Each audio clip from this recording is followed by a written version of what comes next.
Rain poured over Lagos, casting a grey veil on what should have been a joyful day. In a gilded hall in Ikoyi, Adanna Okonkwo held onto Chuka Nwosu's hand with defiant grace.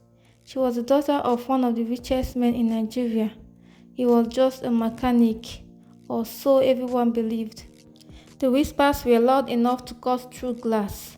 "She's bewitched," someone hissed. "A disgrace to the Okonkwo name," another said. But Adana stood tall. She chose love, or perhaps defiance. Chuka stood by her silently, his gaze unreadable. He didn't smile, he didn't speak much, because Chuka Nwosu was not who they thought he was. And today wasn't just a wedding, it was the beginning of a long game.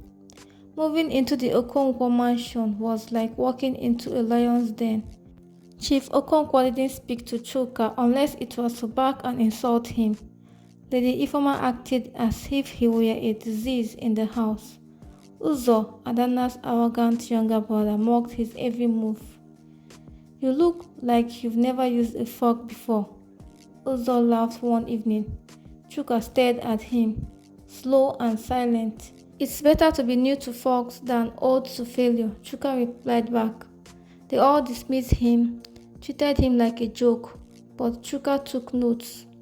Every slight insult, they were stored and sharpened like knives.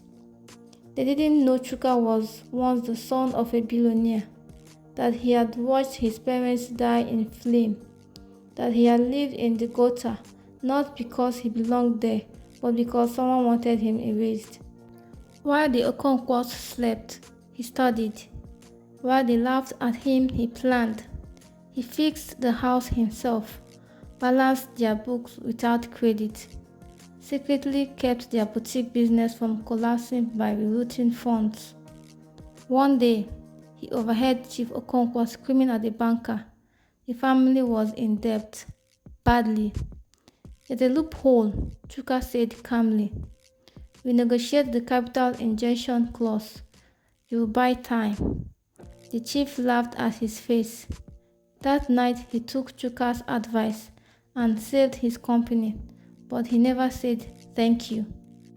One evening, an invitation came to Chuka in an envelope with gold lettering. No name, just a meeting at Echo Hotel. "You should go," Adana urged. "I don't know why, but something tells me that this is your turning point."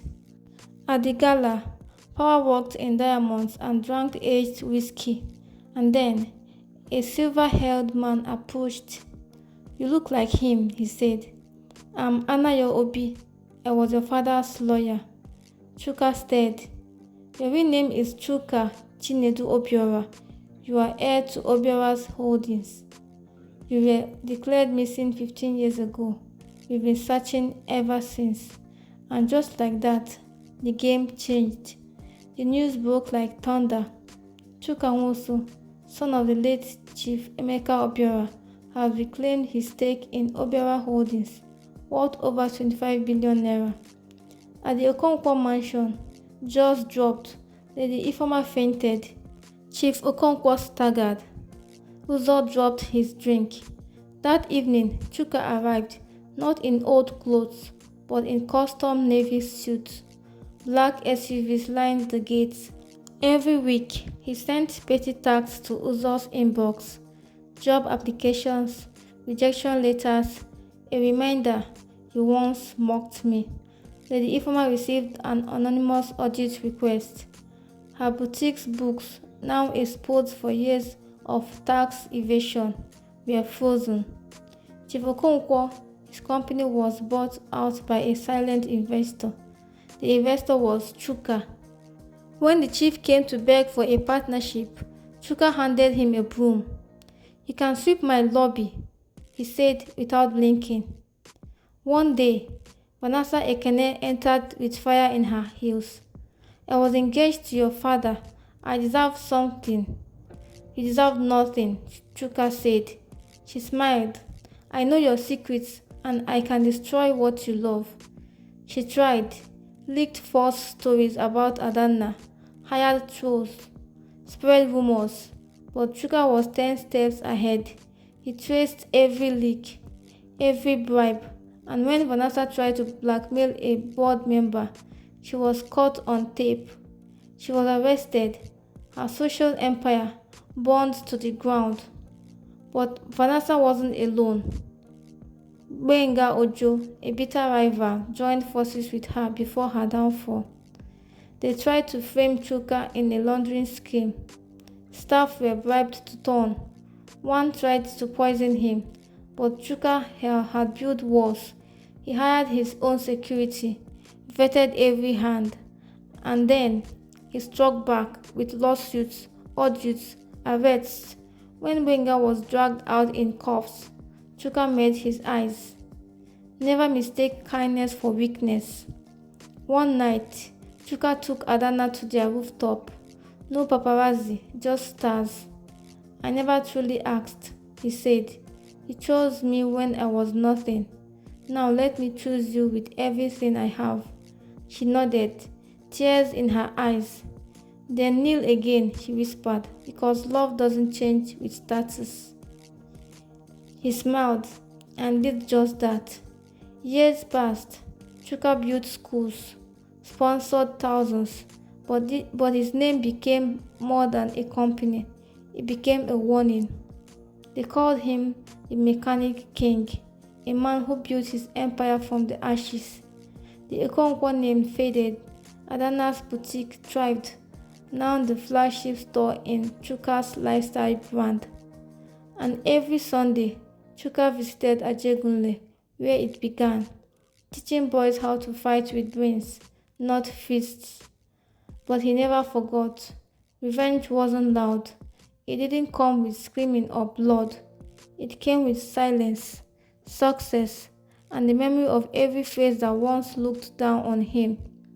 Soon, a new threat emerged.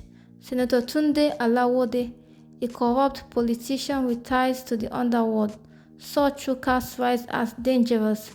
He secretly funded a corporate raid on Obiara's holding, seeking to dismantle the empire.